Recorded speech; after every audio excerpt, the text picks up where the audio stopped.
বান্দা যদি আল্লাহর কাছে একটা মুহূর্ত চেয়ে নেয়, আল্লাহ একটা সময় আমায় দেন, আল্লাহ বলবে বান্দা তোমার একটা সময় দেওয়া হবে না, তোমাকে আমি আল্লাহ একটা হায়াত দিয়েছি, তোমার হায়াত শেষ, দুনিয়ার জমিনে থাকার তোমার কোনো অনুমতি নাই, এখন 3.5 হাত মাটির নিচে তোমাকে আসতে হবে।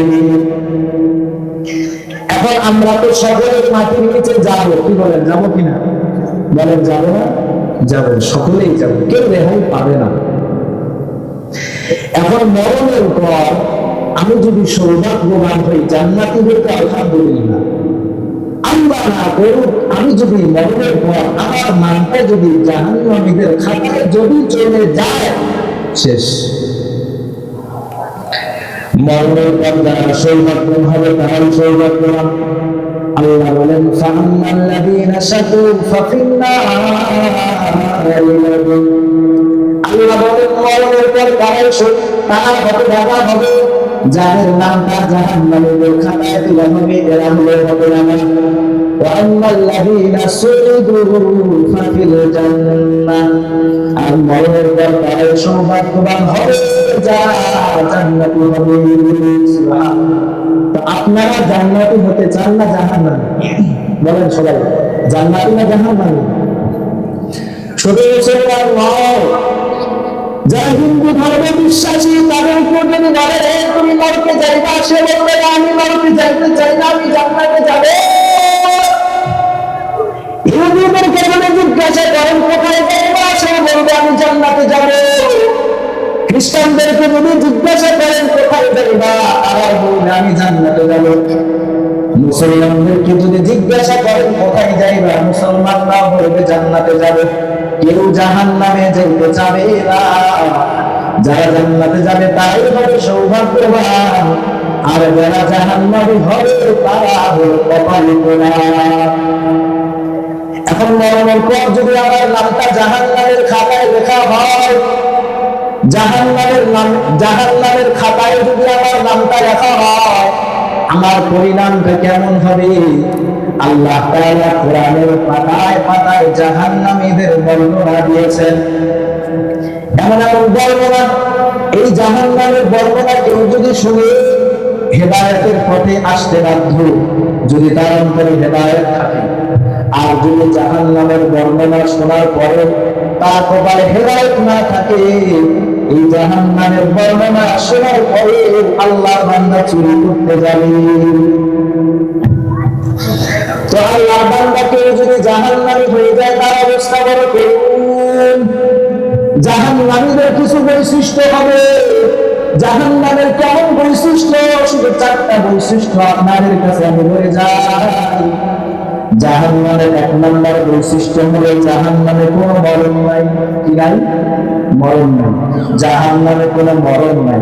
জাহান্নামে যদি বান্দাকে আগুনে পুরানো হয়, দুনিয়ার আগুনে পুড়ে একটা সময় এমন এসে যায় বান্দার জীবন আর থাকে না, নিঃশ্বাস হয়ে যাবে। কিন্তু জাহান্নাম এমন একটা জায়গা, ওই জাহান্নামে যদি কেউ একবার যায়, আগুন দিয়ে পুড়াইলে তার কোনদিন মরণ হবে না। আল্লাহ রাব্বুল আলামিন বলেন ওয়ালাল্লাযীনা কাফারু লাহুম নারু জাহান্নাম, যারা কাফের আল্লাহকে বিশ্বাস করে না, আল্লাহর ইবাদত করে না, যারা কাফের তাদের জন্য রয়েছে জাহান্নামের আগুন। এই জাহান্নামীরা যখন জাহান্নামে যাবে, আল্লাহর কাছে 3টা আবদার করবে। কয়টা? জাহান্নামীরা আল্লাহর কাছে 3টা আবদার করবে। 1 নম্বর আবদার, তারা বলবে আল্লাহ জাহান্নামের আগুন এত কঠিন, জাহান্নামের আগুন সহ্য করার মতো নয়, আল্লাহ আপনি আমাদেরকে মুক্তি দিয়ে দেন। আল্লাহ তখন বলবেন জাহান্নামের একটা জায়গা, এই জায়গায় যদি কাউকে শাস্তি দেওয়া হয়, মৃত্যু কামনা করে আল্লাহর কাছে, আল্লাহ বলবেন না, এখানে মৃত্যু নামক কোনো বিষয় নাই, এখানে কারো মরণ হবে না।